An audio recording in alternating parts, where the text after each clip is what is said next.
Voilà, bonjour à toutes et à tous.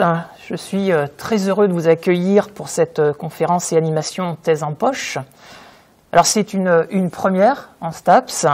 J'espère que bien d'autres propositions suivront. Cette animation s'intègre dans le cadre de enquêtes de sciences proposées par l'Université de Caen. Et plus spécifiquement, Thèse en poche, le principe retenu, c'est de proposer à un jeune docteur de venir présenter ses travaux de recherche et puis ensuite d'échanger avec lui, de lui poser un certain nombre de questions. Alors aujourd'hui, nous avons le plaisir de recevoir Adrien Sonnet, donc vous l'avez compris, docteur en STAPS, qui va nous parler de thermalisme et plus spécifiquement de gouvernement municipal du thermalisme. Adrien va nous faire voyager, alors je suppose dans le temps, mais aussi et peut-être surtout entre Bagnoles-de-l'Orne et Dax, autrement dit entre Normandie et Nouvelle-Aquitaine. Et compte tenu du contexte, je crois que c'est un luxe aujourd'hui de pouvoir voyager. Adrien a soutenu sa thèse, j'ai envie de dire brillamment, au mois de décembre dernier à l'Université de Bordeaux, une thèse co-encadrée par Marina Honta et Ludovic Lestrelin. Voilà, je ne voudrais pas empiéter donc sur ton temps de parole et je vais tout de suite te passer le relais. On se retrouve donc après la présentation d'Adrien pour échanger via le chat. Vous pouvez préparer au fur et à mesure vos questions et je me ferai un plaisir de les relayer et je jouerai le rôle de modérateur. Voilà, c'est à toi Adrien. Merci Frédéric. Alors, en ouverture de cette conférence, je tiens à remercier la bibliothèque universitaire Rosalind Franklin et en particulier Julien Le Gall de m'offrir l'opportunité de présenter mes travaux de recherche aujourd'hui. Je remercie également très chaleureusement Frédéric Dutheil, historien et spécialiste des questions sportives dans le monde thermal à la Belle Époque, de jouer aujourd'hui le rôle de modérateur. Je remercie également mon ami Antoine Feuillet pour ses conseils dans la préparation de cet exercice. Et enfin, je remercie Ludovic Lestrelin et Marina Honta de m'avoir accompagné et dirigé pendant ces 5 dernières années de recherche. Alors, mon propos sera organisé en 4 temps. Je présenterai d'abord l'objet de recherche, la problématique et le questionnement sur lesquels porte la thèse. Je reviendrai ensuite sur les choix épistémologiques, conceptuels et méthodologiques autour desquels elle est organisée. Je proposerai dans un 3e temps un résumé de la thèse et je me concentrerai dans un dernier temps sur les conclusions qui se dégagent de ce travail. Le thermalisme moderne, dont les premières formes remontent en France au XVIIIe siècle, repose sur une double identité touristique et médicale, à partir de laquelle les villes thermales se sont construites et développées jusqu'à la moitié du XXe siècle. Au sortir de la Seconde Guerre mondiale, cet imaginaire se transforme. En actant la prise en charge du remboursement des soins par la sécurité sociale à partir de 1947, l'État consacre le rôle des cures thermales dans le traitement des maladies chroniques et identifie par conséquent les villes comme des territoires de santé. Cette décision modifie profondément tant l'expérience du thermalisme que son économie et son image. Une nouvelle clientèle, majoritairement âgée et socialement moins favorisée que celle d'avant-guerre, recrutée jusqu'alors dans l'aristocratie et la haute bourgeoisie, afflue en masse pendant plusieurs décennies. Les villes thermales s'y adaptent et à l'instar des établissements thermaux, l'offre d'activités connexes au thermalisme, je pense à l'hôtellerie, au commerce et aux loisirs, est modifiée afin de satisfaire ces nouveaux clients. L'image renvoyée par les stations se transforme donc, elle aussi progressivement. Au luxe et au plaisir d'avant-guerre se substitue bientôt un imaginaire du médical et du vieillissement. Ainsi, en les consacrant comme territoires de santé, l'État stimule l'économie des villes thermales, mais il les place aussi dans un rapport de double dépendance à l'égard de la sécurité sociale et de la confiance du secteur médical. Or, à partir des années 1990, les acteurs du monde thermal mesurent la précarité de ces équilibres. Déjà déconsidérés au sein des facultés de médecine et parmi les nouvelles générations de médecins prescripteurs, la médecine thermale voit son efficacité remise en question par l'État en l'absence de preuves scientifiques du service médical rendu. Ce scepticisme qui s'observe dans de nombreux rapports administratifs, se concrétise au tournant des années 2000 par un projet de déremboursement des soins thermaux. Finalement non appliqué, ce projet traduit l'existence d'une crise de légitimité qui s'accompagne au même moment d'une forte crise de fréquentation. Concurrencé par l'essor d'autres lieux spécialisés dans la prise en charge du corps, telle la thalassothérapie, dont l'offre semble plus adaptée aux évolutions de la demande, les villes thermales voient le nombre de curistes conventionnés chuter fortement entre 1992, ils sont alors 600 000, et 2009, ils ne sont plus que 492 000.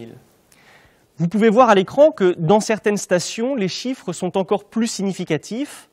Bagnoles-de-l'Orne perd ainsi, à Bagnoles-de-l'Orne, ils sont ainsi 17 376 en 1992 et plus que 9 000 en 2009. Elle perd environ la moitié de ses curistes, tandis que à Dax, le nombre de curistes passe de 57 000 en 1999 à 45 000 en 2015. Cette fragilisation du thermalisme résonne avec des enjeux plus larges et notamment avec des enjeux de coordination entre intervention de l'État et des acteurs locaux dans la gestion des villes. Elle questionne ainsi l'influence des problématiques de gouvernabilité sur l'économie de ces territoires. La montée en puissance à cette époque des logiques néolibérales dans l'administration pousse en effet l'État à recentrer son action autour de ses fonctions régaliennes. L'État-providence, caractérisé depuis la Libération par une intervention forte dans l'économie et dans la gestion des affaires publiques locales, est remplacé par ce que Jacques Chevalier appelle un État régulateur, privilégiant le faire-faire et la prescription de normes juridiques destinées à encadrer le fonctionnement du marché. S'il est moins marqué que dans les pays anglo-saxons, ce tournant néolibéral s'accompagne en France d'une série d'évolutions institutionnelles, dont les lois de décentralisation sont un exemple, qui bouleversent les rapports centre-périphérie. D'un côté, l'État perd de sa position monopolistique. De l'autre, les pouvoirs locaux voient leur capacité technique et politique augmenter et les acteurs privés être progressivement intégrés à la construction des politiques publiques. Or, comme le souligne Gilles Pinson, ce processus de pluralisation favorise la dispersion des ressources politiques, financières et d'expertise. Si ces évolutions devaient donc rendre les collectivités territoriales autonomes, elles détériorent aussi leur capacité à gérer des problèmes publics qui, comme le montrent Patrice Durand et Jean-Claude Tenig, changent eux-mêmes de nature à cette époque et nécessitent le concours de nombreux acteurs.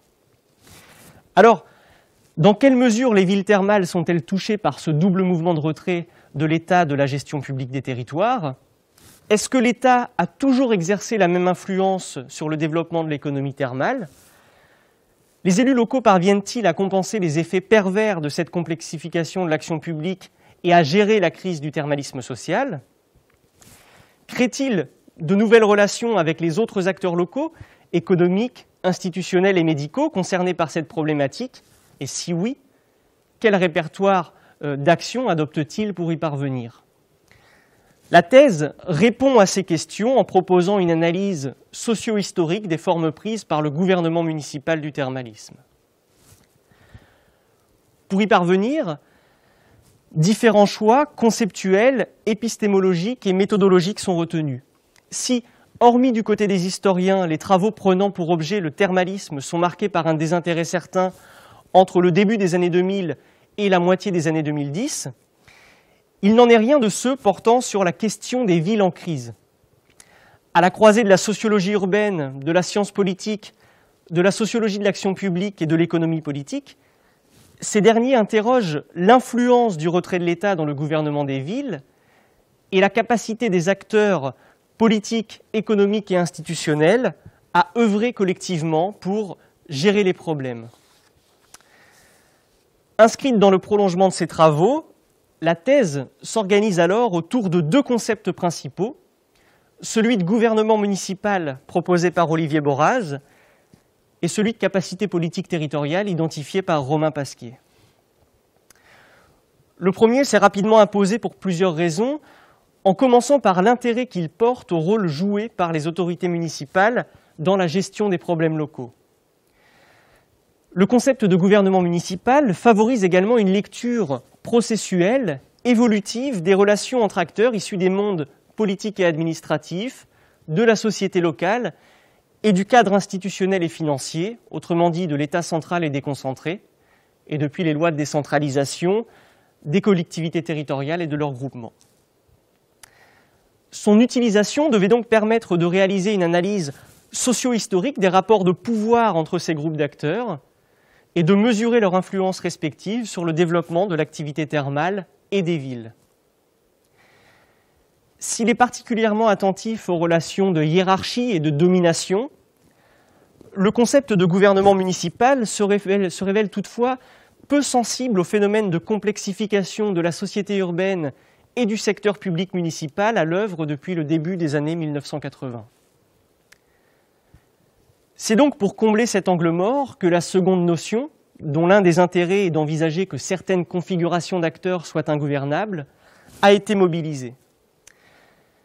La capacité politique territoriale se définit en effet comme un processus de définition d'intérêts, d'organisation et de coordination de l'action collective qui permet à des institutions et à des groupes d'acteurs publics et ou privés de réguler des problèmes collectifs sur un territoire donné. Elle ne renvoie donc pas uniquement aux ressources institutionnelles, mais se traduit par la construction de formes de coopération entre des institutions et des acteurs divers. Dans le prolongement des travaux anglo-saxons réalisés sur la question, Gilles Pinson souligne combien les gouvernements urbains français, sensibles aux problématiques de croissance sur leur territoire, cherchent pour une grande majorité à créer des coalitions d'acteurs politiques, économiques et institutionnels. Mais il précise qu'il ne s'agit pas, pour les élus et le personnel administratif des villes, d'imposer la coopération, mais d'intéresser les partenaires potentiels aux politiques urbaines. Il leur faut donc créer de la confiance, favoriser des arrangements et permettre à tous les acteurs impliqués de retirer des bénéfices de la coopération. Raisonner en termes de capacité politique territoriale devait ainsi permettre de porter une attention plus spécifique sur les relations horizontales entre acteurs concernés par la gestion du problème thermal. Autrement dit, de s'intéresser aux mécanismes d'intégration censés susciter la confiance, aux ressources matérielles et symboliques tirées de ces coalitions, à l'évolution des normes et des répertoires d'action, ou encore à l'élaboration d'un récit territorial partagé. Mon intérêt pour la sociologie éliasienne me conduit par ailleurs à envisager les réalités sociales comme des constructions historiques et quotidiennes d'acteurs individuels et collectifs. Autrement dit, dès le début de la thèse, je campe une double posture relationnaliste et constructiviste, au prisme de laquelle j'envisage les villes thermales comme le produit évolutif des rapports de force, de pouvoir entre groupes d'acteurs politiques, économiques, médicaux et institutionnels engagés dans leur gestion et dans leur développement.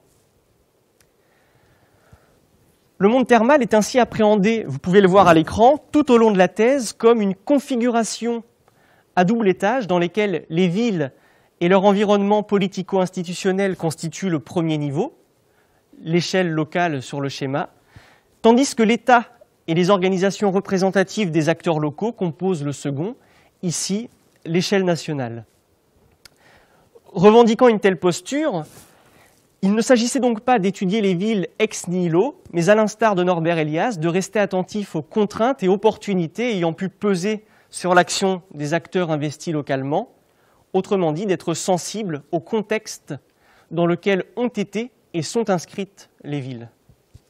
Ainsi, afin d'appréhender les villes dans toutes leurs dimensions, politiques, économiques, historiques et sociales, nous avons décidé de réaliser une comparaison de monographies. L'objectif d'une telle démarche consiste en effet à faire cas de chacun des terrains investigués, c'est-à-dire de saisir la trame complexe des facteurs, des configurations, des représentations, des relations et des données historiques qui constituent une situation urbaine. Pour ce faire, diverses techniques de recueil de données qualitatives ont été mobilisées tout au long de l'enquête de terrain.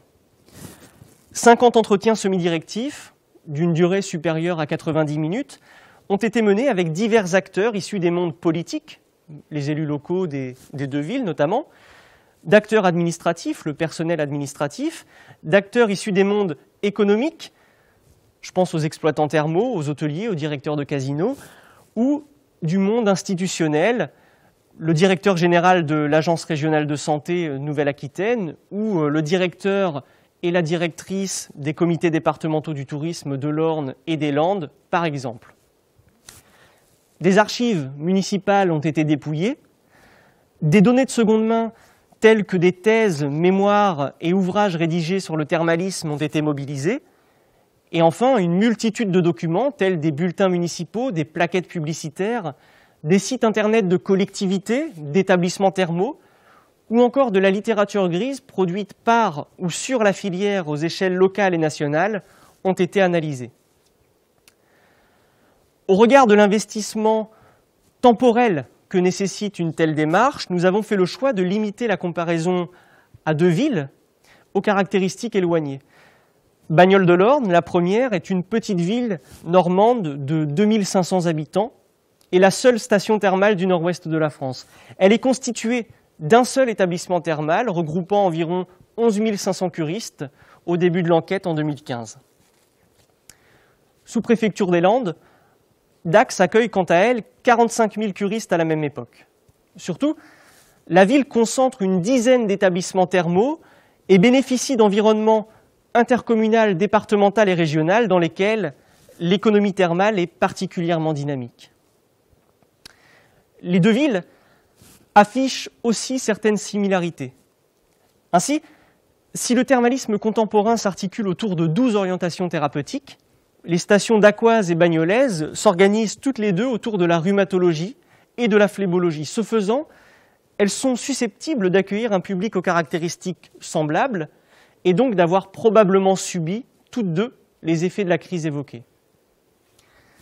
J'en viens maintenant au résumé de la thèse. Structurée en 4 parties et 9 chapitres, elle questionne en premier lieu l'influence changeante de l'État dans la construction et le développement des villes thermales. La configuration des 30 Glorieuses, caractérisée par le thermalisme social et dans laquelle les acteurs locaux sont dépendants de la volonté étatique de maintenir le remboursement des soins thermaux par la sécurité sociale, n'a pas toujours existé.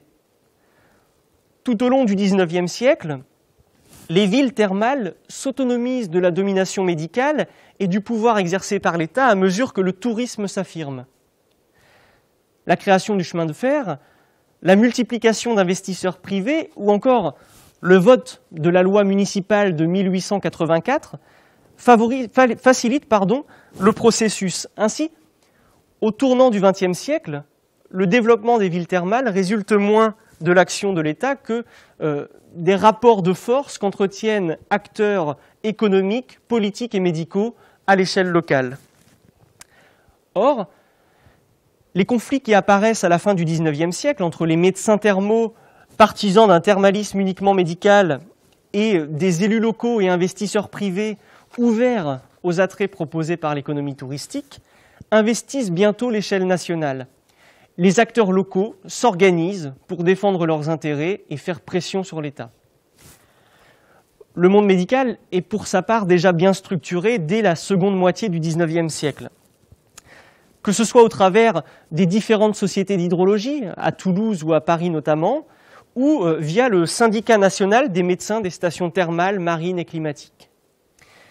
Mais d'autres organisations à vocation professionnelle, qu'il s'agisse d'associations d'élus locaux, de syndicats professionnels d'exploitants thermaux, de casinos, d'hôteliers ou encore de fédérations regroupant ces différents types d'acteurs, sont également créés à la fin du XIXe siècle et jusque pendant l'entre-deux-guerres.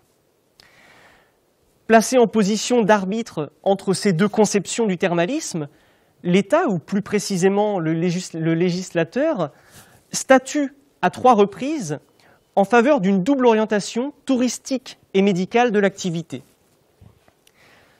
La loi du 15 juin 1907 réaffirme d'abord le caractère ludique des villes d'eau en autorisant le maintien des jeux d'argent et de hasard dans les stations thermales le temps de la saison. Tandis que les lois du 8 et 13 avril 1910 confirmées par la loi du 24 septembre 1919, permettent aux villes de percevoir une taxe de séjour et ainsi d'améliorer, dans une logique de concurrence avec les stations étrangères, les conditions d'accueil d'une clientèle aisée. Face à ces changements, médecins thermaux et professeurs d'hydrologie médicale réagissent. Considérant que ces lois substituent les intérêts du thermalisme à ceux plus généraux du tourisme, ils s'emploient à remettre la médecine thermale au centre de l'expérience proposée par les stations. Cette croisade morale, qui se traduit par un fort activisme auprès de l'État et au sein du monde médical pour légitimer la médecine thermale, mais aussi dans les conseils municipaux dans lesquels les médecins thermaux s'investissent sensiblement, semble porter ses fruits. Les lois du 5 avril 1928 et du 30 avril 1930, portant création des assurances sociales et prévoyant le remboursement des soins thermaux, en donnent un aperçu et posent les jalons du thermalisme social d'après-guerre. La mise en évidence de la force au jeu exercée par l'État sur les acteurs locaux depuis l'avènement du thermalisme moderne réaffirme l'intérêt de replacer la crise subie par les villes thermales dans un contexte national et historique précis. C'est pourquoi la deuxième partie interroge les conséquences de la montée en puissance des logiques néolibérales dans l'administration étatique sur le gouvernement du thermalisme. À partir des années 1990, et comme dans d'autres secteurs d'action publique, l'État mobilise les techniques du New Public Management, les audits, les évaluations, le benchmarking, les contrôles de qualité, les labels et autres normes pour gouverner à distance les acteurs du monde thermal. Cela se traduit concrètement par la production de nombreuses évaluations médico-économiques de l'activité, de la fin des années 1980 au tournant des années 2000, et par la construction, via son administration, notamment l'inspection générale des affaires sociales et la Cour des comptes, d'un problème du thermalisme social. Telle qu'elle est dépeinte, la thérapeutique serait tout à la fois dangereuse, potentiellement inefficace et coûterait trop cher à la collectivité. L'État régulateur se saisit alors de la Caisse nationale d'assurance maladie pour soumettre le maintien du remboursement des soins thermaux au respect d'un certain nombre de normes concernant la sécurité sanitaire, la qualité des soins et la démonstration du service médical rendu. Face à la menace de voir leur économie s'effondrer, les acteurs du monde thermal se réorganisent et réagissent collectivement. Tout en faisant pression sur l'État pour maintenir le statu quo, ils se conforment rapidement à ces attentes. Une structure de recherche, l'Association française pour la recherche thermale, est créée pour évaluer le service médical rendu par la médecine thermale selon les exigences de la médecine fondée sur les faits, et des guides de bonne pratique sont produits pour améliorer la qualité des soins et garantir la sécurité sanitaire des installations. Par ailleurs, les acteurs de la filière thermale, réfléchissent à des pistes de diversification fondées sur la prévention en santé et rassemblées dans un livre blanc du thermalisme afin de relégitimer leur thérapeutique auprès de l'État, tandis que ce dernier cherche au même moment à orienter leur comportement vers le marché du bien-être en sélectionnant et diffusant dans un rapport produit par le Conseil national du tourisme des modèles à suivre. Qu'il s'agisse de pistes de diversification touristique ou médicale, les conditions d'un repositionnement de l'offre thermale censée enrayer la chute de fréquentation sont donc posées au tournant des années 2010. Or, et c'est l'objet de la troisième partie, le prérequis nécessaire à la mise en œuvre de stratégies de relance se situe dans l'action collective des acteurs locaux. Ainsi, à Dax comme à Bagnoles-de-l'Orne, l'ampleur de la crise est d'autant plus importante que les gouvernements municipaux sont, dans un premier temps, privés de capacités politiques.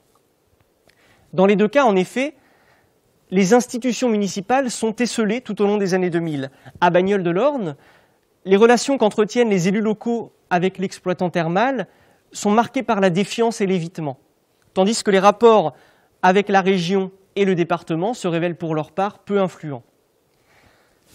L'établissement thermal fonctionne ainsi en autonomie et refuse pendant 3 décennies de participer à toute forme de diversification touristique pensée par la municipalité et les autres acteurs économiques de la ville. À Dax, la situation est différente. Après avoir municipalisé le thermalisme pendant plusieurs décennies, la ville est financièrement contrainte de se désengager d'une gestion directe du thermalisme au profit du groupe Accor avec lequel les relations se dégradent très rapidement.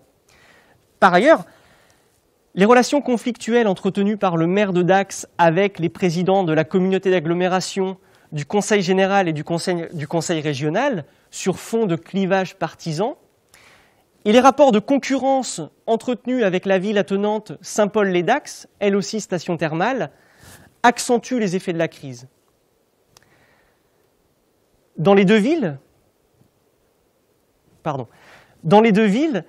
les élus profitent toutefois d'une fenêtre d'opportunité au tournant des années 2010 pour mobiliser une pluralité d'acteurs autour de projets communs. À Bagnoles-de-l'Orne, l'arrivée d'un nouveau dirigeant thermal acculturé au monde du bien-être permet un rapprochement avec les autorités municipales qui en profitent pour créer un EPIC, un établissement public à caractère industriel et commercial, au sein duquel l'ensemble des acteurs économiques et politiques de la ville sont conviés à penser collectivement une stratégie de relance économique et touristique de la ville. À Dax, l'arrivée au pouvoir d'une municipalité socialiste en 2008 accentue les effets de la crise dans un premier temps, accentue également les rapports de défiance avec les exploitants thermaux. Mais elle favorise surtout un rapprochement avec les institutions départementales et régionales dont se servent les autorités municipales pour créer un cluster aux dimensions intercommunales au sein duquel elles mobilisent les exploitants thermaux et leur promettent d'augmenter, grâce à cette organisation et au travail collectif, l'avantage concurrentiel de la ville. Dans les deux cas, la création de ces arènes d'action collective favorise l'interconnaissance, voire l'interreconnaissance de ces différents acteurs et les place dans un processus d'apprentissage cognitif que Jacques de Maillard définit comme des modifications dans la façon dont les individus et les groupes mobilisés se représentent les problèmes et définissent leurs objectifs. En favorisant la confrontation d'opinions, l'EPIC Bagnolet et le cluster Grand Aqua font évoluer les identités des acteurs intégrés. De concurrents, ces derniers deviennent aussi des partenaires. Stabiliser ces coalitions d'acteurs afin de maintenir la capacité politique territoriale et relancer l'économie thermale devient dès lors l'objectif des acteurs publics d'Aqua et Bagnolet. Or, qu'il s'agisse de la loi du 16 décembre 2010 sur la réforme des collectivités territoriales, de celle du 16 janvier 2015 concernant la délimitation des régions, de la loi du 16 mars 2015 relative à l'amélioration du régime des communes nouvelles, ou bien encore de celle du 7 août 2015 portant nouvelle organisation territoriale de la République, nombreuses ont été les modifications institutionnelles, les réformes territoriales ayant pu fragiliser les contours de ces nouvelles organisations collectives créées.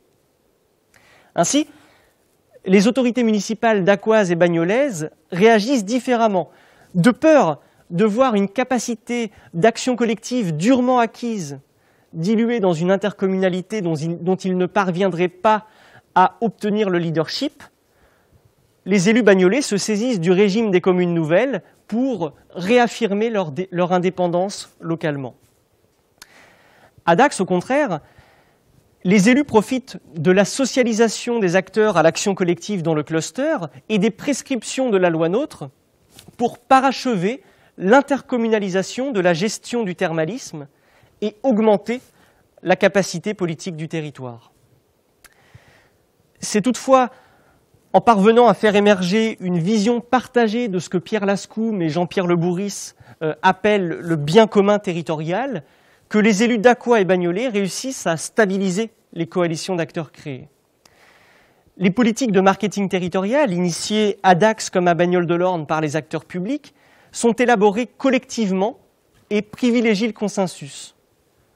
Exploitants et médecins thermaux participent ainsi, aux côtés des autorités municipales et de représentants des institutions départementales et régionales, à la rénovation de l'offre et de l'image du territoire. Si elles visent a priori à augmenter l'attractivité et la croissance de leur territoire, ces démarches de marketing territorial poursuivent donc également un objectif politique. 4 conclusions principales peuvent alors être tirées de ce travail, et c'est le dernier point de cette présentation.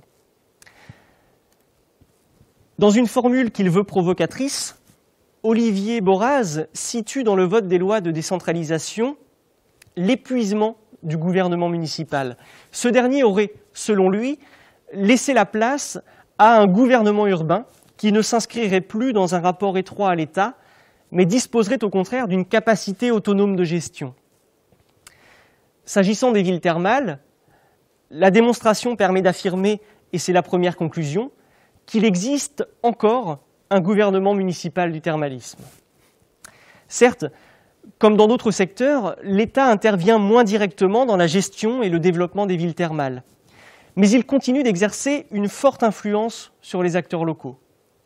D'une part, si les établissements thermaux proposent depuis plusieurs années des offres connexes au thermalisme médical, qu'il s'agisse de mini-cures, de spas thermaux ou de thermoludisme, leur modèle économique repose encore très largement sur la fréquentation des curistes conventionnés.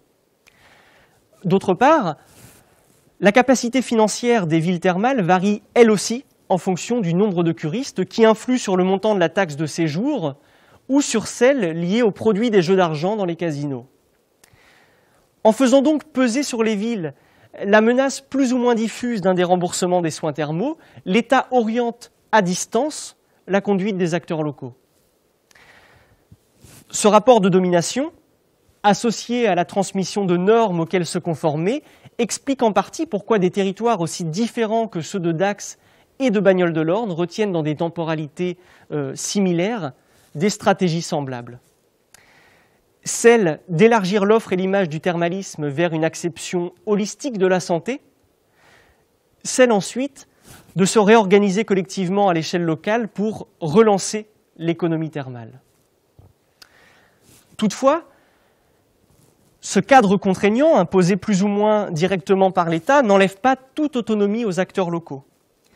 Ainsi, si des coalitions d'acteurs sont créées à Dax et à Bagnoles-de-l'Orne au tournant des années 2010, ces dernières diffèrent dans leur contour et leur composition, et ce en fonction des ressources politiques, matérielles et symboliques que les acteurs locaux espèrent en retirer. À Dax, je l'ai dit, les acteurs publics se saisissent du mouvement de coopération intercommunale pour augmenter la capacité politique de la ville, tandis que les élus bagnolais profitent du régime des communes nouvelles pour s'en mettre à distance et préserver localement leur autonomie. L'analyse du gouvernement municipal du thermalisme montre dès lors, et c'est la deuxième conclusion, qu'il est illusoire de chercher à tout prix un optimum dimensionnel en matière d'allocution des ressources et des compétences. Il n'existe pas, en matière de thermalisme, de territorialité pertinente. Rémi Dormoy rappelle par ailleurs que la coopération entre acteurs publics et privés ne va pas de soi. Cette affirmation trouve tout son sens dans le monde thermal où les relations entre autorités municipales et exploitants thermaux reposent sur un rapport de double dépendance. D'un côté, en effet, l'économie des villes est bien souvent tout entière organisée autour de l'activité thermale. Aussi, les élus locaux sont-ils dépendants de la bonne volonté des exploitants thermaux d'œuvrer collectivement afin d'assurer le développement économique de la ville. D'un autre côté, l'eau thermale est une ressource non délocalisable.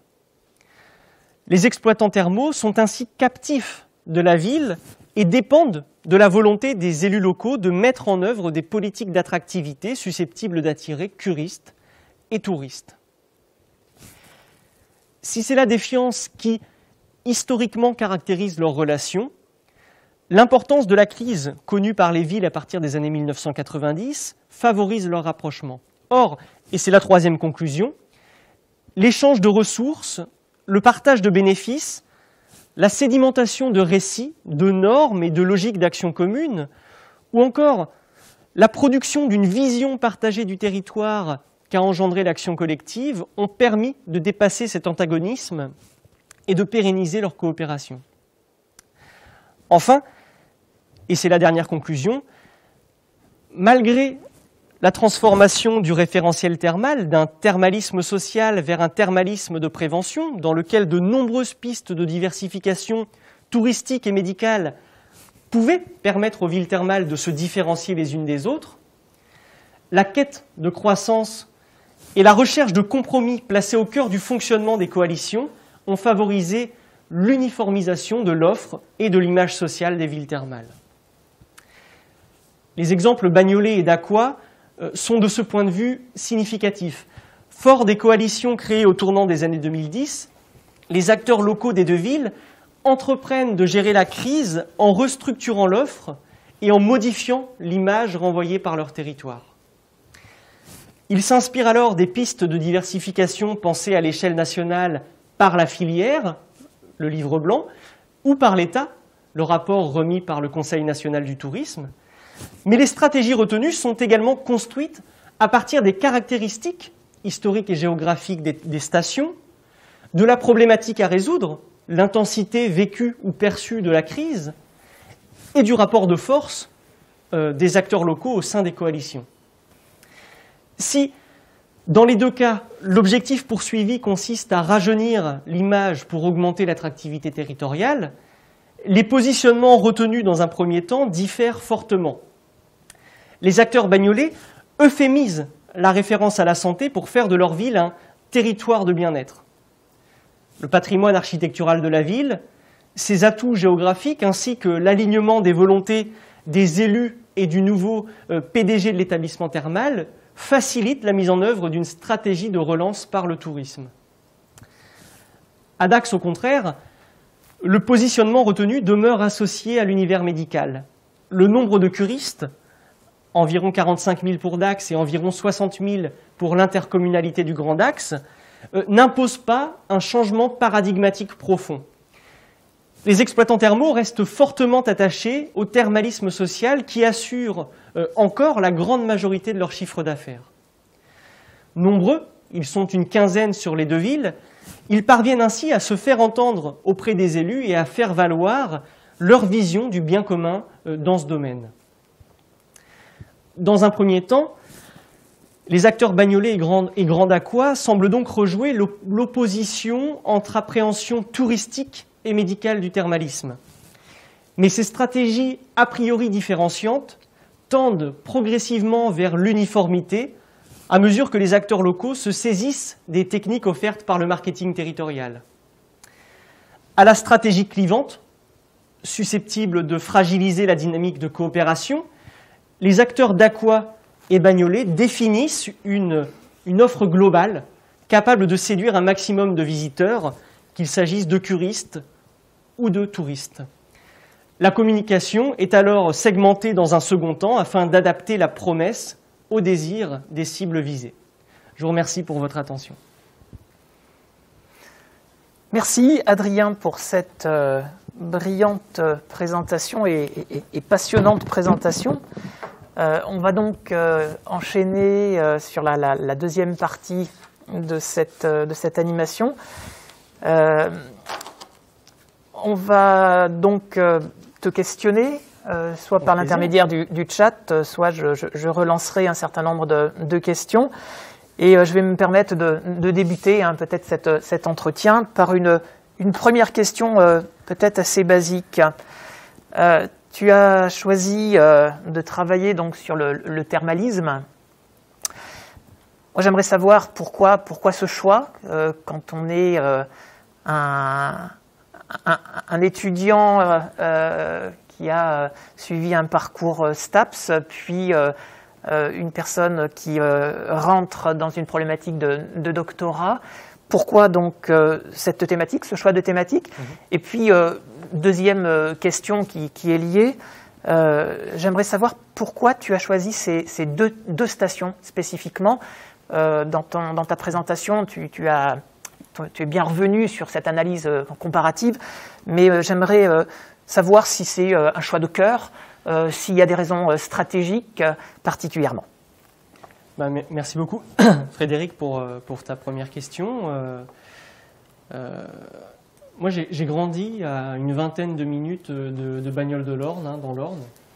Donc, c'est une ville qui, depuis longtemps, a suscité mon intérêt. Pourquoi? Pour deux choses essentielles. C'est que grandir dans les années 90 dans l'Orne, à côté de Bagnoles-de-l'Orne, ça veut dire, pour de très nombreux enfants de mon âge, se rendre à Bagnoles-de-l'Orne dans des occasions festives pour des cérémonies religieuses ou festives quelconques. Donc Bagnoles-de-l'Orne, dans les yeux d'un enfant et d'un adolescent, c'est avant tout une ville de fête qui dénote avec les villes ordinaires qui l'entourent. Mais c'est également, et tout l'intérêt est là, c'est également une ville qui, dans l'imaginaire collectif, localement du moins, est identifiée comme une ville de vieux parce qu'il y a une surreprésentation d'une population. Alors quand je dis ville de vieux, j'emploie les termes aussi repris par les acteurs que j'ai pu rencontrer et qui cherchent à modifier cette image-là. Mais il y a une surreprésentation effectivement des personnes âgées qui déambulent parfois en peignoir dans la ville. Donc bon, c'est un intérêt, une curiosité qui m'anime jusqu'à l'adolescence et que je laisse de côté jusqu'à ma 3e année de licence en fait, où je réalise un premier mémoire avec Ludovic Lestrelin sur la sociabilité des salles de remise en forme commerciale. Et parallèlement, je réalise en fait un stage de 75 heures. On avait un stage de 2 semaines à l'époque en L3. Et donc je contacte un ami qui est coach sportif dans l'établissement thermal bagnolais. Et je lui propose de passer ces 2 semaines là-bas et il accepte avec plaisir. Et je me rends compte, contre toute attente, contre les prénotions que j'avais d'un univers médicalisé, que l'établissement propose une offre de bien-être qui ressemble beaucoup en fait à celle que j'étudie dans les salles de remise en forme cannaises à la même époque. Donc en parlant avec Ludovic pendant l'été entre la L3 et le Master 1, on trouve ça intéressant de questionner et je réalise 2 mémoires en Master 1 et Master 2 à l'intérieur des termes où pendant l'enquête je me fais passer pour un coach sportif et je fais une très longue observation participante accompagnée d'entretiens semi-directifs avec les curistes mais également le personnel dirigeant et le personnel de soins. Et je questionne en fait le rapport des curistes à la cure, leur accession au bien-être, mais également, et tu t'en souviens peut-être puisque tu faisais partie du jury de mon mémoire de Master 2, je questionne aussi l'influence de ces nouvelles offres dans la diversification en fait, des publics qui côtoient ces établissements-là et, in fine, les éventuels conflits d'usage qui peuvent subvenir de cette cohabitation entre un public de touristes, disons-le schématiquement, et un public de curistes, avec des désirs et des caractéristiques variées. Cela dit, et pour être tout à fait complet, sans trop parler non plus, mais à la fin du Master 2, finalement, à la fin de ces 2 mémoires, même si on a des résultats intéressants et qu'on a pu produire des montées en généralité, plane en fait la zone d'ombre de cette crise que j'identifie à Bagnoles-de-l'Orne, mais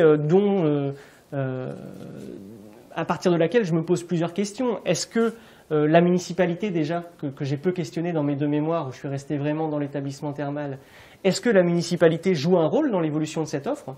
Et est-ce que, surtout, les autres villes thermales françaises sont touchées de la même manière? Et c'est à partir de cette période-là qu'on décide de réaliser, dans le cadre d'un doctorat, et parce que Marina Honta aussi, qui fait un pari à l'époque, parce qu'elle elle ne me connaît pas, elle connaît très bien Ludovic, mais elle ne me connaît pas, accepte de poursuivre l'aventure en doctorat. On se dit que c'est des questions qui méritent d'être posées et qui méritent surtout d'être confrontées à d'autres configurations, à d'autres villes, pour monter en généralité dans l'analyse en fait. Et bien nous en a pris, puisque quand je suis arrivé à Dax, j'ai été assez étonné dans un premier temps de voir que le choix du début des années 2010 était vraiment différent de celui que Bagnoles-de-l'Orne avait fait. quand Bagnol avait décidé de se repositionner clairement, c'était clairement affiché dans un premier temps sur le thermalisme de bien-être, en euphémisant vraiment la question médicale. La santé qui se voit en fait était reléguée dans les coulisses, au moins dans la communication. J'arrive dans un territoire d'Aqua que je choisis cette station-là parce qu'à l'époque elle est encore première ville thermale de France. Elle ne l'est plus lors de ma première année de doctorat, mais elle jouit quand même de cet imaginaire-là depuis la fin des années 1980.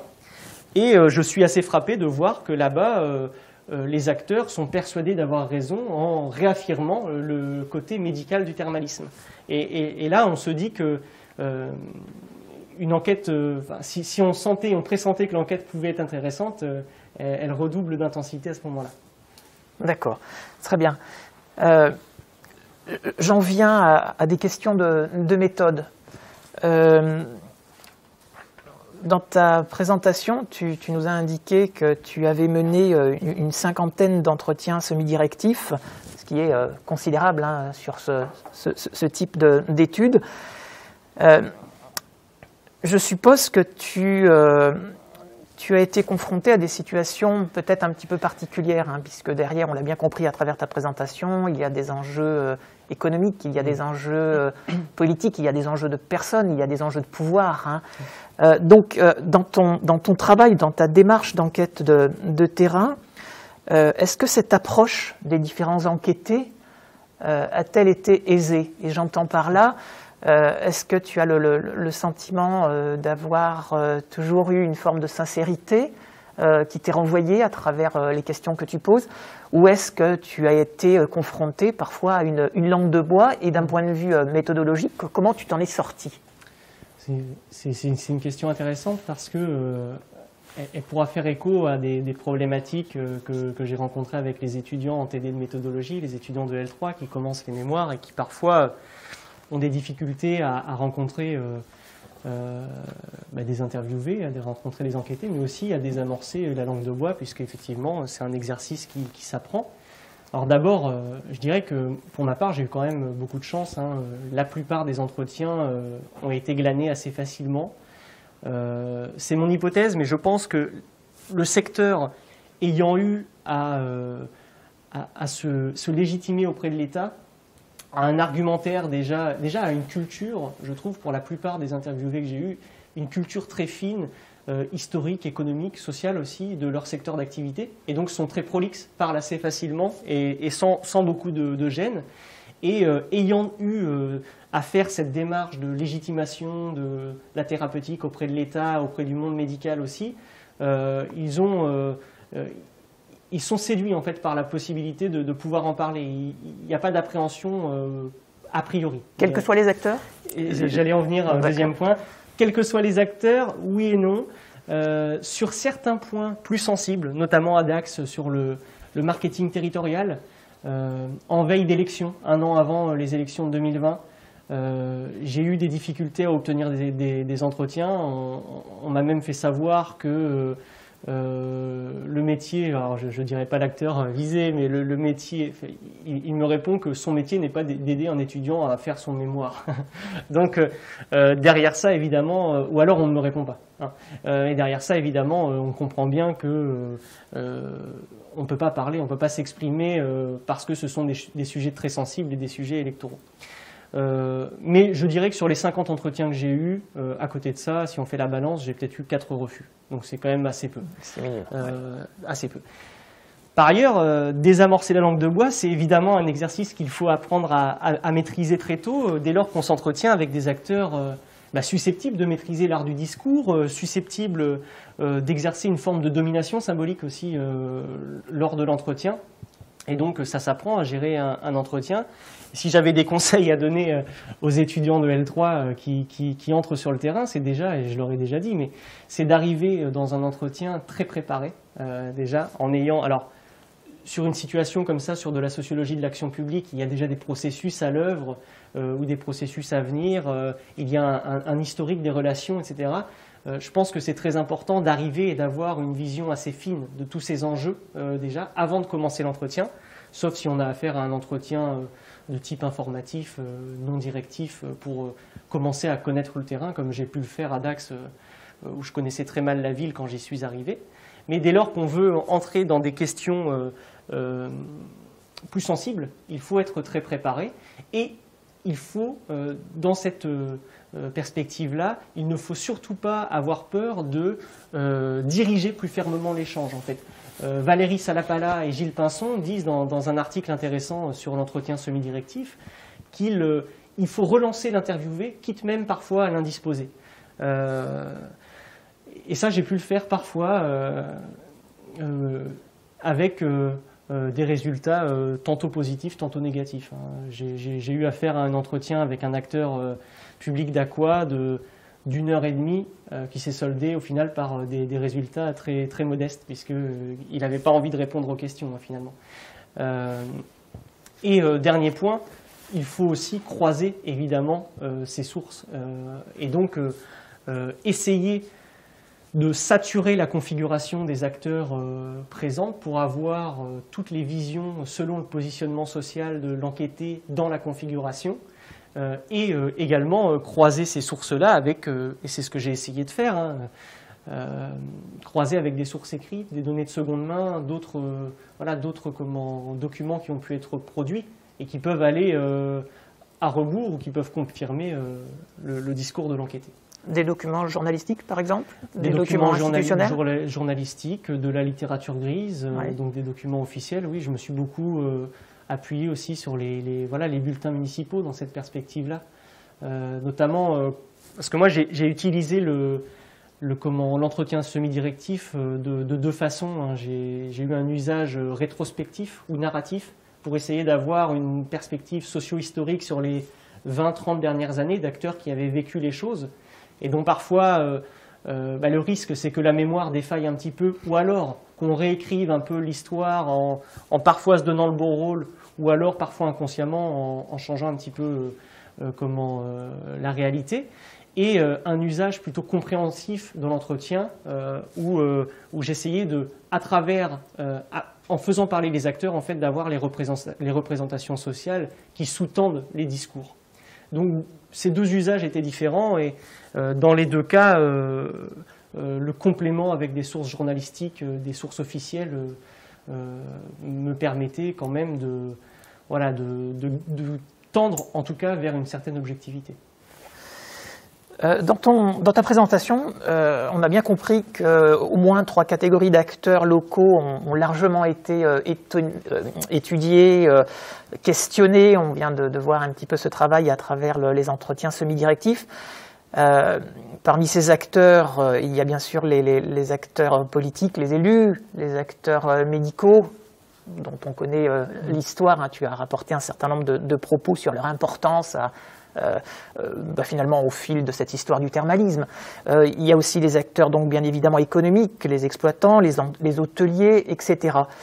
J'ai envie de te poser la question, dans ton travail, les curistes, les séjournants, tu peux les appeler peut-être autrement, peut-être les touristes aussi, finalement apparaissent assez peu. C'est pas du tout un reproche, mais la question que je me pose, c'est est-ce que ces séjournants, ces curistes, ces touristes peuvent potentiellement jouer un rôle dans ce que tu as appelé, et qui est un des concepts clés de ton travail, le gouvernement municipal des stations?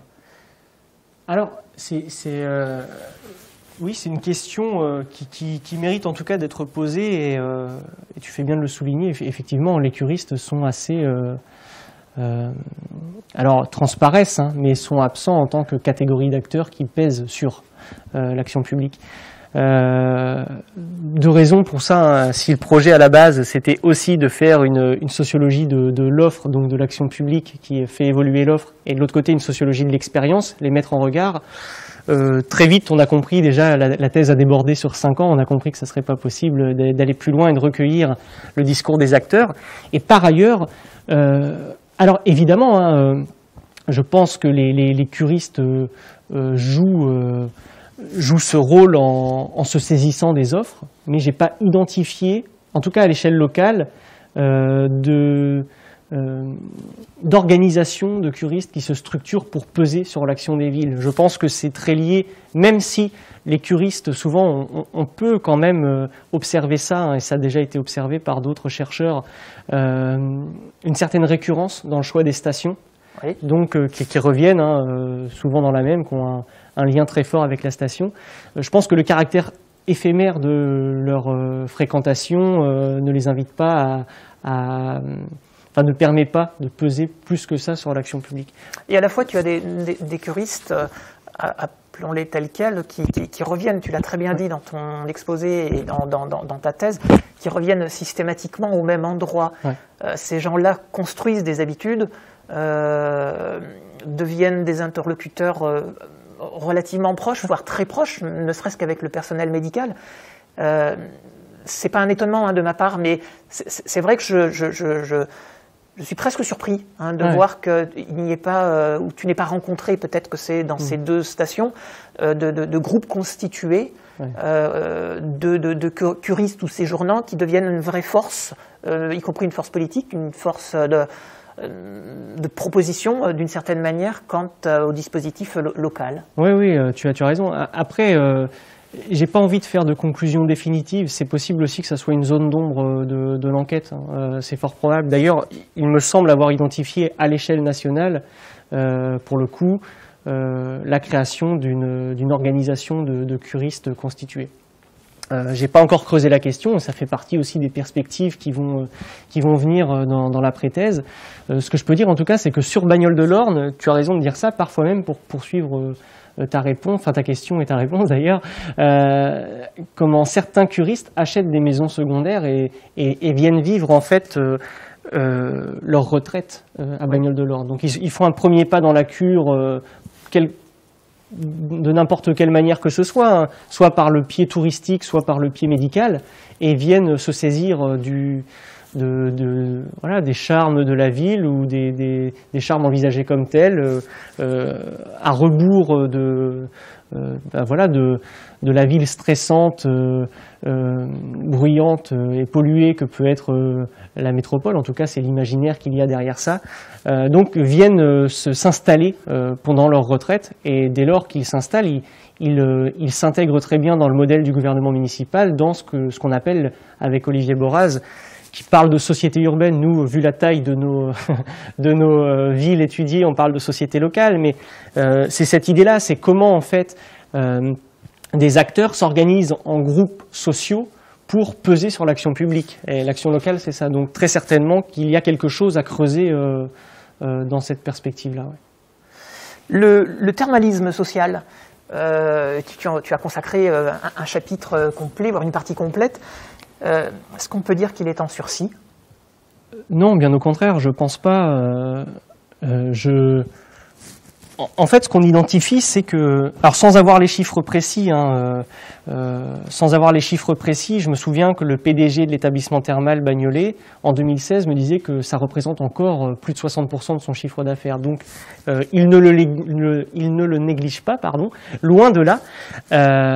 Par contre, il y a eu une évolution de référentiel entre un thermalisme du tout social, un thermalisme médicalisé, vieillissant, vers un thermalisme de ce que j'appelle un thermalisme de prévention, orienté vers que ce soit le bien-être. Il fait très bien la prévention entre le bien-être et tout ce qu'il y a autour des concepts de bien vieillir, des injonctions véhiculées dans la société aujourd'hui à prendre soin de son corps, de son vieillissement, dès la quarantaine, la cinquantaine, pour bien vieillir, dans les nouveaux concepts de vieillissement véhiculés par l'État et le marché. C'est ça, en gros, l'individu est responsabilisé, donc coupable s'il vieillit mal. Le vieillissement est le résultat de choix que doit faire tout au long de sa vie l'individu. Et du coup, ça amène sur les stations des gens beaucoup plus jeunes. Alors à Bagnoles de l'Orne, c'est très net, c'est une clientèle essentiellement recrutée à Paris ou dans sa couronne, familiale aussi, et donc qui n'a plus grand-chose à voir avec la clientèle vieillissante, mais qui joue toujours un rôle et qui assure toujours, évidemment, le chiffre d'affaires de la plupart des établissements. Maintenant, peut-être qu'on pourrait prolonger ta question avec qu'est-ce qui se passe en fait avec le coronavirus dans les stations, puisque c'est aussi, est-ce que le thermalisme va être comment perturbé, fragilisé, le thermalisme social? Eh bien, ce qui est intéressant, si je réponds à ma propre question... J'allais te la poser. Tu allais me la poser, bon, très bien. Ce qui est intéressant, finalement, c'est que il semble être en train de se rejouer depuis 1 an et demi, des processus que j'analyse dans la thèse entre les années 90 et 2000. Une nouvelle crise se profile là. Alors, il y a une crise très clairement qui se profile, d'ordre économique, et qui semble être encore une fois doublée d'une crise de légitimité. Les acteurs du monde thermal s'interrogent, ils se disent si au début de la crise l'État demande à tous les établissements de soins d'être sur le pont pour gérer le coronavirus, comment se fait-il que nous-mêmes on nous demande de fermer nos établissements? En gros, ils regrettent une forme, je prends les mots d'Olivier Dubois qui est le président du directoire des thermes de Saujon, il regrette une forme de placardisation du thermalisme dans le monde du tourisme. Et ça, c'est quelque chose qui anime les acteurs du monde thermal depuis 30 ans maintenant, d'essayer de chasser, de toujours chasser, du moins à l'échelle nationale, cette image du tourisme. Ils veulent être perçus comme une médecine sérieuse, comme les autres finalement. Et donc, pour réouvrir rapidement, ils vont refaire tout ce qu'ils ont fait dans les années 2000, rédiger des guides de bonne pratique pour assurer de la qualité et de la sécurité sanitaire surtout de leurs installations, mais ça ne va pas suffire. Donc, finalement, est-ce que certaines entreprises risquent de poser le bilan et certaines villes thermales de voir l'activité s'arrêter? J'ai pas envie de faire des prédictions un petit peu hasardeuse. Par contre, je pense que cette crise économique du coronavirus risque d'accentuer la tendance à la concentration des établissements thermaux dans des grands groupes privés. En fait, c'est une tendance qui est à l'œuvre depuis une dizaine d'années maintenant, et je pense que ça risque de s'accentuer avec ça, parce que les petites structures vont être fragilisées par une fermeture de près d'1 an. Ouais. D'accord, je rebondis alors sur ce que tu viens de dire. Dans ton travail et dans l'exposé que tu as fait tout à l'heure, tu as utilisé le terme de cluster concernant Dax. Pour avoir lu ton travail, je ne l'ai pas entendu tout à l'heure, mais peut-être que ça m'a échappé. Tu as parlé d'EPIC pour la station de Bagnoles-de-l'Orne. Est-ce que tu peux nous éclairer sur la différence, la distinction entre ces deux types d'organisation? Oui, alors, est-ce qu'il y a une différence? En effet, c'est une différence d'organisation. Un cluster, en fait, c'est une grappe d'entreprises aussi, ça peut être dit comme ça, et qui rassemble des entreprises et des institutions connexes sur un territoire donné. Donc, à Dax, c'est organisé autour de 3 collèges. Il y a un collège formation-recherche, un collège institutionnel avec des acteurs publics de la ville de Dax et de Saint-Paul-les-Dax, de l'intercommunalité, du département et de la région, et un collège entreprise qui rassemble essentiellement les entreprises thermales du territoire. Donc il y a vraiment un fonctionnement collégial avec un comité d'administration et puis une surreprésentation quand même des exploitants thermaux dans ce comité d'administration, enfin ce conseil d'administration, pardon. L'EPIC est organisé différemment. Alors il y a un EPIC aussi à Dax, j'en ai pas parlé parce qu'il fallait faire des choix dans la présentation, mais le volet touristique du thermalisme à Dax est géré dans un EPIC. C'est une tendance forte dans les stations touristiques, en fait, climatiques, touristiques, balnéaires et thermales, de regrouper en fait le tourisme qui longtemps a été géré sous forme associative, de le regrouper dans des EPIC. Et en fait, dans un EPIC, la différence, c'est que la majorité des voix va aux acteurs publics. Donc, in fine, s'il n'y a pas de consensus de trouver, les acteurs publics peuvent décider à la majorité de faire passer telle ou telle mesure. Dans le cluster, donc si j'avais vraiment une distinction à faire, les deux finalement sont des arènes de délibération collective, et de ce que j'ai observé à Bagnoles-de-l'Orne, le passage en force n'est jamais utilisé. Ce qui les distingue vraiment du point de vue de l'action collective, c'est que dans le cluster, la municipalité a plutôt une position de nodalité. C'est un acteur nodal, c'est-à-dire qu'elle est pas, elle influence, elle oriente, mais elle n'intervient pas directement dans les décisions qui sont prises, tandis que dans les EPIC, les municipalités ont une position de centralité, vraiment. Et ils agrègent autour d'eux l'action collective. J'ai été clair ou... Oui, complètement. Tu peux peut-être simplement préciser le sigle EPIC. EPIC, oui, pour tout le monde. Établissement public à caractère industriel et commercial. Donc à Bagnoles-de-l'Orne, finalement, ça fonctionne autour de plusieurs commissions. L'EPIC a rassemblé l'office de tourisme qui fonctionnait sous forme associative, a rassemblé tout un tas d'acteurs qui œuvraient dans le tourisme et a créé différentes commissions, une commission culture, une commission sport, une commission communication, il y a 4 commissions en tout. Et au-dessus de ça, un conseil d'administration, un comité de direction plutôt, je crois que ça s'appelle comme ça, Bagnoles-de-l'Orne, à vérifier, où voilà, il y a une vingtaine de personnes, dont 11 acteurs publics. Alors ça a pu évoluer depuis, puisque le périmètre de la commune a un petit peu évolué avec la commune nouvelle. Une autre question qui est liée à ton travail d'analyse comparative. Je crois avoir compris que Dax faisait tout un travail pour diversifier ses activités médicales. Ce qui ne veut pas dire que Bagnoles ne le fasse pas, mais j'ai compris quand même qu'il y avait peut-être un petit niveau supérieur du côté de Dax quant à ce type de démarche et de recherche. À l'intérieur de cette diversification, j'ai également compris qu'il y avait tout un travail qui me semblait assez innovant, avec différents intitulés. On parle de prévention en santé, je crois que tu as parlé tout à l'heure de programme d'éducation à la santé, voire de programme d'éducation thérapeutique du patient. Alors simplement peut-être pour éclairer déjà les auditeurs, de quoi s'agit-il et est-ce qu'on est vraiment sur quelque chose d'innovant, une nouvelle prospective en termes de diversification médicale? Oui, alors d'innovant, je ne sais pas, mais en tout cas, du point de vue du thermalisme, ça l'est, avec des objectifs toutefois différents.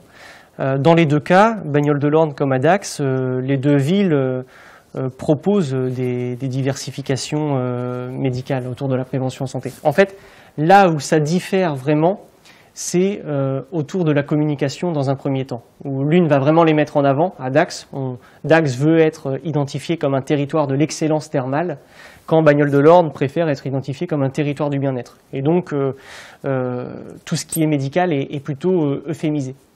Maintenant, voilà, dans les deux cas, donc, pour être tout à fait complet, des formes de diversification au thermalisme social sont développées. Il y a par exemple ce qu'ils appellent des mini-cures. Donc c'est des cures libres, pas remboursées par la Sécu, sur des thèmes précis. Mini-cure pour... je sais pas moi, contre le diabète, pour mieux gérer l'après-diabète dans une optique de prévention, mini-cure autour de la nutrition, mini-cure pour le sevrage tabagique ou lié à l'alcool, etc. Et il y a des ateliers aussi qui vont être créés, des ateliers soit d'éducation à la santé, en fait c'est le terme générique large, et des ateliers d'éducation thérapeutique du patient qui, eux, sont des dispositifs réglementés, codifiés et agrémentés par l'Agence régionale de santé. La différence est vraiment là, avec une différence quand même de contenu, évidemment. L'atelier finalement d'éducation à la santé à Bagnoles-de-l'Orne par exemple, comment est-ce que ça s'organise? C'est une conférence ou 2 conférences pendant les 3 semaines proposées sur un thème précis pour apprendre à mieux gérer par exemple les effets secondaires de son cancer si on reste sur la même thématique, ou pour éviter justement de déclarer tel type de maladie, donc soit prévention secondaire et tertiaire, soit prévention primaire, et lié à ça une séance de gymnastique douce, par exemple, pour montrer également, véhiculer finalement des bonnes pratiques à suivre dans son quotidien. Les ateliers d'éducation thérapeutique du patient sont un peu plus complets et encore une fois, j'ai pas dans la tête le détail complet de ces organisations, mais l'idée c'est qu'il y a un suivi très long avec le patient, qu'il y a la présence d'une infirmière aussi qui suit les patients qui se servent de ces ateliers-là tout au long des 3 semaines. Et surtout, alors à Dax, tu as raison de le souligner, il y a de ce point de vue-là un investissement plus important. À Dax, vraiment, les acteurs se servent du cluster acquis au terme, qui est implanté à Dax et qui, dans un premier temps, même si c'est un cluster régional, a une dimension en fait intercommunale. Ça va d'ailleurs leur être reproché et c'est pour ça que ça va perturber la coalition d'acteurs qui est créée dans ce cluster dans un premier temps. C'est qu'ils vont avoir une injonction à vraiment créer un cluster régional. Mais ils se servent de ce cluster-là pour créer des ateliers thérapeutiques du patient et réaffirmer en fait leur lien avec l'ARS, l'Agence régionale de santé Nouvelle-Aquitaine, pour leur montrer, vous avez vu, on est finalement des bons élèves, on est vraiment un territoire de l'excellence, on met en œuvre ces programmes-là, alors qu'en fait, il faut souligner que sur le plan des retombées matérielles, c'est vraiment très faible. Il y a très peu d'acteurs encore, de curistes qui s'en saisissent. Pourquoi ? Parce que c'est cher et parce que c'est cher, c'est aux alentours, encore une fois, je ne veux pas dire de bêtises, mais plus ou moins 200 €, ce qui est important pour des curistes qui déjà dépensent en moyenne plus de 2 000 € pour les 3 semaines. Donc c'est un investissement important, pas pris en charge par la sécurité sociale, donc les retombées matérielles sont faibles, mais en termes de retombées symboliques, pour identifier le territoire comme un territoire d'excellence, c'était important pour Dax de le faire et de communiquer dessus surtout. Bien, on arrive pratiquement au terme, peut-être 1 ou 2 questions et peut-être de conclusion. La thèse qui a été soutenue en STAPS. J'aimerais te poser cette question, peut-être que tu t'y attends. Quelle est la place des activités sportives dans l'activité thermale ? Est-ce que les activités sportives sous des formes ou d'autres, que tu peux peut-être préciser, est-ce qu'elles peuvent être un pont finalement entre d'un côté une identité médicale et de l'autre côté une identité touristique, faire un petit peu la jonction? Je ne sais pas ce que tu en penses, est-ce que tu peux... Je crois que tu as étudié cette question. Est-ce que tu peux nous répondre au moins de façon schématique? Oui, on va le faire de façon schématique. Effectivement, le sport joue un rôle central dans les stratégies de marketing territorial qui sont mises en œuvre au début des années 2010 à Bagnoles et fin des années 2010 à Dax. Avant, ils sont plutôt sur une... Bon, il faudrait que je revienne sur la distinction qu'on opère entre la communication publique et le marketing, mais c'est assez peu significatif pour la question. Ce qu'il faut savoir, c'est que dans une démarche de marketing territorial, contrairement à la communication, il y a vraiment l'idée d'un travail collectif et d'une recherche du consensus, d'un partenariat autour de l'élaboration de nouvelles offres. Et à l'intérieur de ces démarches de marketing territorial, le sport joue un rôle central parce que l'objectif principal de ces acteurs qui agissent collectivement dans ces politiques d'image, c'est de rajeunir en fait l'image vieillissante des stations. Ça, c'est vraiment ce qui ressort à tous les entretiens, à Dax comme à Bagnoles, du côté des acteurs publics. Il y a une préoccupation très forte, et depuis déjà de plusieurs décennies, de développer en fait des diversifications touristiques pour rendre la ville un peu plus moderne, un peu plus dynamique. Et le sport joue un rôle essentiel là-dedans et fait très bien le pont entre la double image santé, appréhendée dans sa dimension la plus large, dans sa dimension holistique, et bien-être, parce que le sport peut être envisagé au prisme des politiques d'événementiel, par exemple, pour montrer que la ville bouge, mais aussi par le prisme d'une politique d'offre pour occuper les curistes et montrer que voilà, c'est une ville, la ville thermale est une ville où il y a tous les jours des activités différentes, si on veut, pendant son séjour qu'on peut pratiquer. Mais le sport c'est aussi, et c'est identifié comme ça depuis plusieurs décennies maintenant, un facteur de santé publique.